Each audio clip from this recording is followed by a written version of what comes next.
everyone, and welcome to my April Recent Reads wrap-up.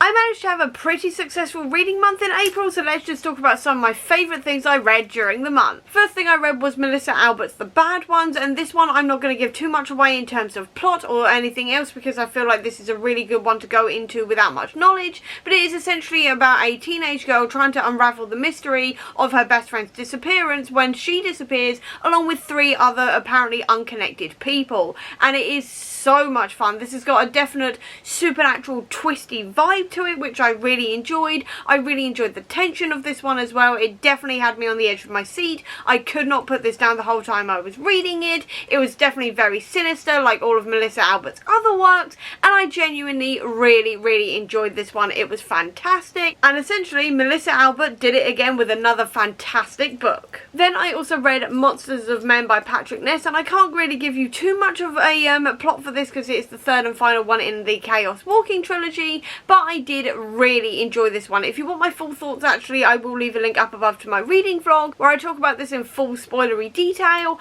but essentially, again, I really loved this one. I loved how it tied everything up but left the ending slightly more open for interpretation, so you as a reader could decide what happened next. I really liked that. I really liked where all the characters ended up. I really loved the tension throughout this book. The plot twists in here as well were absolutely brilliant, and this was fantastically plotted, and I thought this was a fantastic end to the series. I really enjoyed this one. And actually, because this is part of a read-along, you can also join us for the live show on the 11th of May at 6 PM on my channel, where we're going to talk about this in full spoilery detail and talk about all of our thoughts for the read-along. I then also read Radio Silence by Alice Oseman, and oh my god, this was fantastic. This was my first ever Alice Oseman prose book outside of Heartstopper, and I loved this one. I loved how this was exploring friendship and then also fandom, and talking about what it's like to be in a fandom and creating things for fandom and the dark side of fandom, and then also the difficulties you can have within friendship,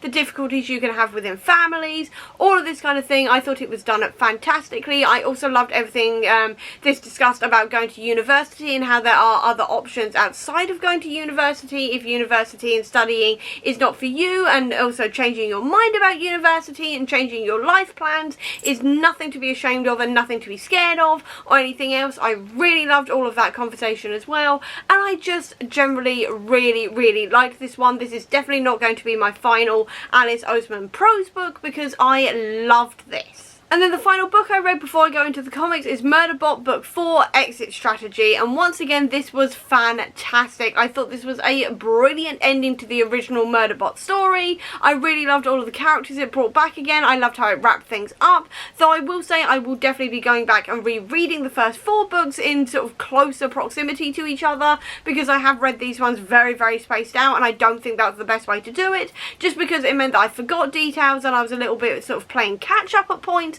because I was a little bit like, wait, what happened last time? So I am going to be going back and rereading these books in closer proximity so I get the full story and the full effect of it, but I cannot wait to be doing that, and then also continuing on with the Murderbot books because this one was brilliant and I loved it. And now, as for the comics, the first thing I need to mention is issue 2 of Doctor Strange in Asgard by Derek Landy, and this was so much fun once again. I really am enjoying this series. I love seeing Doctor Strange trying to figure out the mystery of what's going on in this. I won't actually go into detail again just because this is a series that is coming out right now, and I don't want to spoil it for anybody who is waiting for the bind-up or anything, but I did absolutely love this one. I thought it was brilliant. The artwork in here is also beautiful. It looks like this on the inside, and quite frankly I can never go wrong with Derek Landy writing Doctor Strange and then also Loki, because he is nailing that. And also I should say as well that I love that Loki was using they them pronouns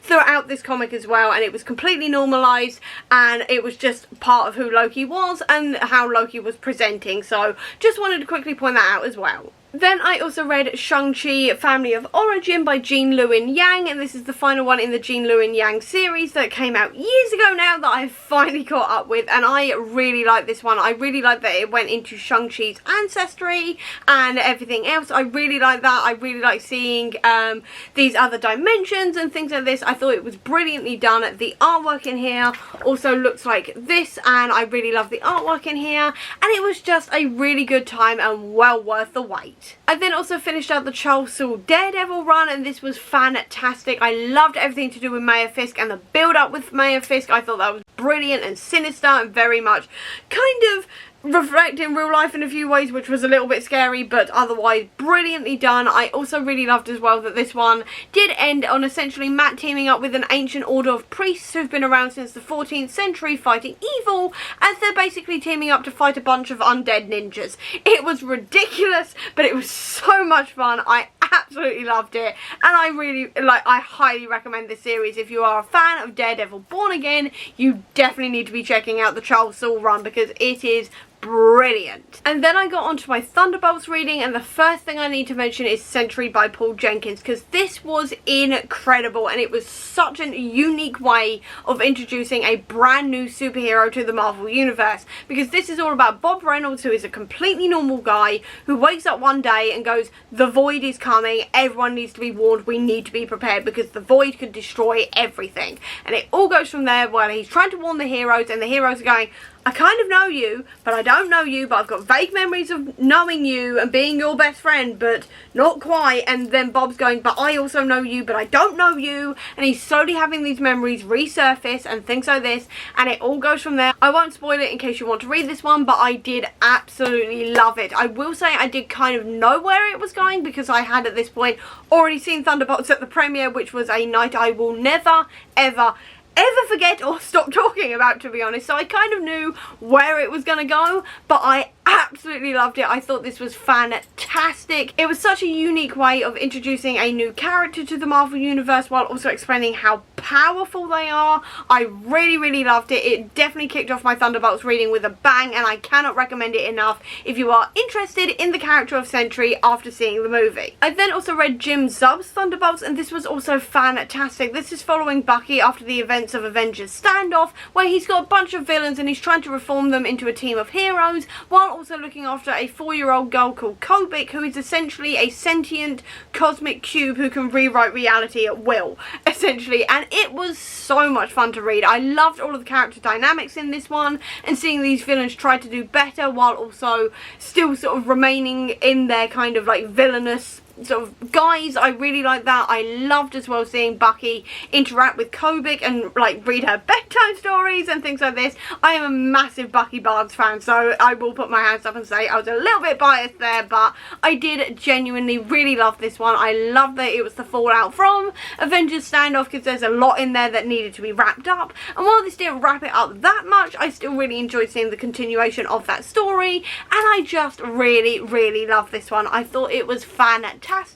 And if you want to see a bunch of villains trying to do better, so while being led by Bucky Barnes, kind of like you see in the Thunderbolts movie, this is definitely a comic to read. I loved it. I also read Thunderbolts World Strike, and this one was also fantastic. This is seeing Bucky team up with Valentina, US Agent Yelena, as well as Natasha, so the White Widow and the Black Widow, as well as Red Guardian, Shang-Chi, and a whole load of others, as they're taking people down like the Red Skull and Kingpin and things like this. And it was brilliant, because quite frankly there is nothing better than watching a whole bunch of anti-heroes punching Nazis, or just anybody punching Nazis, and that was essentially what this was. So it was so much fun to read. I loved that element of it. I loved as well seeing a team that was very similar to the movie in this comic. I really loved that. And then also what makes this comic even more special for me, if I can just brag once again about the premiere, because I'm never letting this go, I noticed a Easter egg from this comic in the movie, and it was before the film had actually aired anyway, so I was one of the few people in the world who actually noticed that Easter egg at that point, and it was just an incredible moment for me. So this comic will always be special to me for that alone, let alone the fact that it was a fantastic comic anyway, and I just loved it. I highly recommend it, especially if you want to read some comics but you don't really know where to start. This is a great one, as long as you've got the basis of all of the characters, which you will have if you've read or watched, I should say, any of the MCU. You'll be fine reading this one. It was fantastic and I loved it. And the final thing I want to mention is Winter Soldier, Winter Kills, and this is by Ed Brubaker, and this is essentially looking at Bucky and his psyche, his regrets, how he's dealing with being into the future now, and his grief and his guilt and all of this kind of thing. And I thought it was brilliant. I thought it was a really effective comic. It was only like 20 pages long or something, but I felt like it dealt with those topics really well. And then also it involved him teaming up with half of the Young Avengers to punch some Nazis. So again, brilliant time all round. You cannot go wrong with reading about people punching Nazis. So absolutely loved it, and it was a brilliant way to end the month. And that is some of my favourite things I read in the month of April. So I hope you enjoyed this video. If you did, please do give me a thumbs up. Comment down below, tell me what your favourite read of the month of April was. I'd love to know. Or if you don't have that much time, leave me a lightning bolt emoji down below to let me know that you were here. I'll also leave a link as well down below to all of my social media if you want to check it out, including to the Comic Book Sanctum, which is my website dedicated to Marvel Comics, which is filled with all things Thunderbolts right now. So if you want to get to know the Thunderbolts a little bit better, all of that is linked down below. Or if you just want to see any more of my videos, please click subscribe here, and over here will be the link to my previous video. But until next time everyone, bye!